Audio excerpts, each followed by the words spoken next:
Hi, I'm Ira Kalish, Chief Economist of Deloitte, speaking to you this week from Abu Dhabi, and this is your weekly economic update.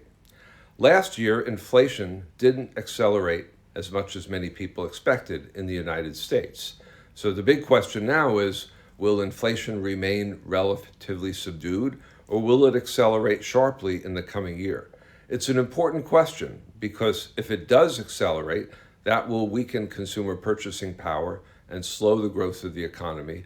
Moreover, if inflation accelerates sharply, that will put the Federal Reserve in a tough position, having to decide whether or not to tighten monetary policy. So let's look at the debate. But first, let's look at what actually happened last year. There was a surge in imports early in the year in anticipation of tariffs, much of which went into inventories, enabling companies to sell goods without having to raise prices. That worked for quite a long time. And even after the tariffs came in, many companies chose to hold the line on prices because they didn't want to risk losing market share. Instead, they cut their costs, cut their employment, and boosted their efficiency and their productivity. So what happens going forward? Some people think inflation will remain subdued, that companies won't increase their prices in line with tariffs, that they will continue to cut costs, and that improvements in productivity will help to offset the inflationary effect of wage increases.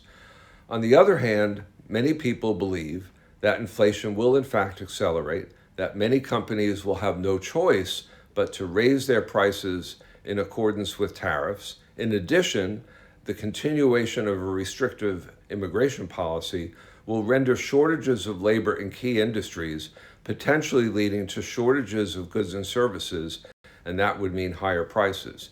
In addition, one big beautiful bill will really go into effect this year, and it's effectively a fiscal stimulus which will boost aggregate demand, which could be inflationary.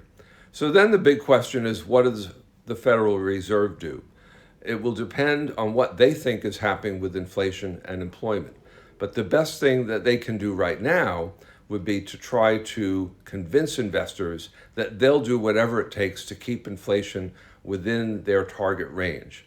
Anchoring inflation expectations is perhaps one of the most important things that the Fed does, because when they get it right, that helps to keep borrowing costs low. That's it for now. I hope you have a good week, and I'll see you next time.